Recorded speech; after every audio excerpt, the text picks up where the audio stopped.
शायद इतना स्ट्रगल किसी ने न किया हो। इंटरव्यू के लिए जो कपड़े खरीदने होते हैं वो दोस्तों से कर्जा लेके खरीदा। अभी ये जो पहन के आए हैं कर्जा लेके। दिहाड़ी मजदूरी भी करना पड़ा था। लॉकडाउन में ऐसा स्थिति देखे हैं कि फर्स्ट अटेम्प्ट में इनका बीपीएससी हुआ और अब तक जितने लड़कों का सिलेक्शन हुआ है ना, शायद इतना स्ट्रगल किसी ने न किया हो। यहाँ पर अब पैसे की वजह से एक तो लॉकडाउन लग गया। बाबू बैठ जाओ, आगे पीछे वाले बीच वाले डिस्टर्ब नहीं करो, बाबू बैठ जाओ वहां पे। इंटरव्यू जब देना था ना, इंटरव्यू के लिए तो जो कपड़े खरीदने होते हैं वो दोस्तों से कर्जा लेके खरीदा था इन्होंने। और अभी ये जो पहन के आए हैं कर्जा लेके पड़े।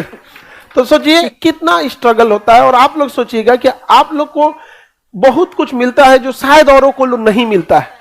यहाँ पे कितना स्ट्रगल कहानी में कि अभी भी मतलब सोचिए इंटरव्यू देने, और ऐसा नहीं है यहाँ पे 67 में रिजल्ट है, 68 का इंटरव्यू है और 69 का पीटी है। जब लॉकडाउन लगने के बाद मैं पटना से जा रहा था तो रोते हुए जा रहा था कि मुझे पटना छोड़ने का मन नहीं था। लगता था मैं एक कुछ बनने आया था, एक ऑफिसर बनने आया था पटना में, इससे बिना बने जा रहा हूं। तो पूरे रास्ते भर में रोया था। और लॉकडाउन में घर की स्थिति इतनी खराब हो गई थी कि दिहाड़ी मजदूरी भी करना पड़ा था। मेरे दो बड़े भाई हैं, दोनों बड़े भाई हैं, वो कलकत्ता में चाय का दुकान लगाते हैं। उन्हीं से हमको जो भी है फाइनेंशियल सपोर्ट मिला। पिताजी का तो कुछ थोड़ा बहुत खेती वगैरह है। तो वहाँ हम लोग लॉकडाउन में ऐसा स्थिति देखे हैं कि कभी कभी खाने पर नौबत आ गई थी। ऐसा नहीं कि लॉकडाउन मैंने पढ़ना नहीं छोड़ा था, मैंने घर से बाहर एक अपना कुटिया होता है ना, झोपड़ी टाइप का, वो बनाया था। मैंने उसका नाम दिया था लॉकडाउन हाउस।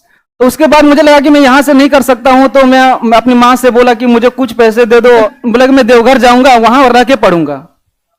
तो मेरी माँ के पास 150 रुपया थे, शायद पूरा घर में किसी के पास उससे ज्यादा पैसा था नहीं।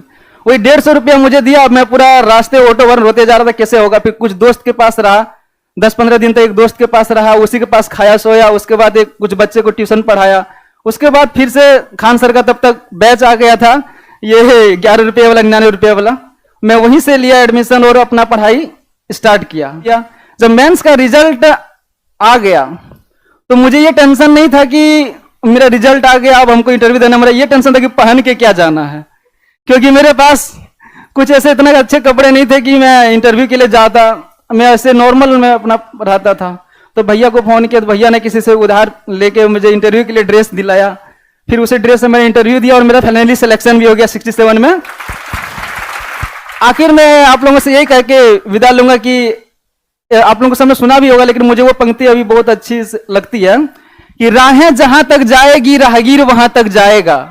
राहें जहां तक जाएगी राहगीर वहां तक जाएगा। दरिया से क्या पूछना कि नीर कहां तक जाएगा। अरे खींच धनु की डोर निशाना साधो अपनी मंजिल का। अरे खींच धनु की डोर निशाना साधो अपनी मंजिल का। बाकी बाद में देखेंगे कि तीर कहां तक जाएगा।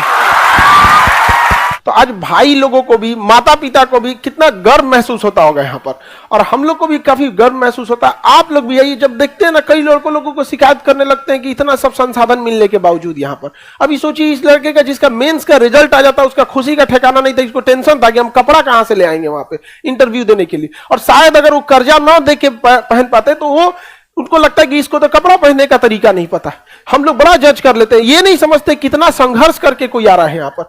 किसका मेंस इंटरव्यू निकलेगा टेंशन में जाएगा। ये आपको, आपका ये कलम जब भी उठे ईमानदारी के लिए उठना चाहिए, ठीक है। और ऐसे जहां जाइए एकदम रोशनी। हाँ हाँ बिल्कुल बिल्कुल, आपको तो पूरा अधिकार हो गया। इधर आ जाओ, हम दे देते हैं बढ़िया से। लो लो,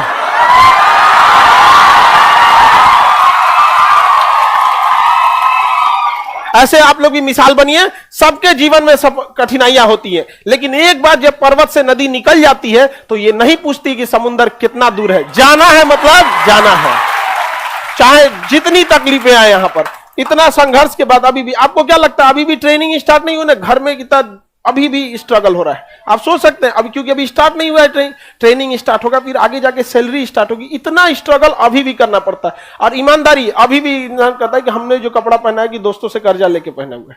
तो ये ईमानदार अधिकारियों की जरूरत थी और हमने भी यही संकल्प लिया था कि जिस दिन शासन इन युवाओं के हाथ में जाएगा उस दिन समाज बदल जाएगा।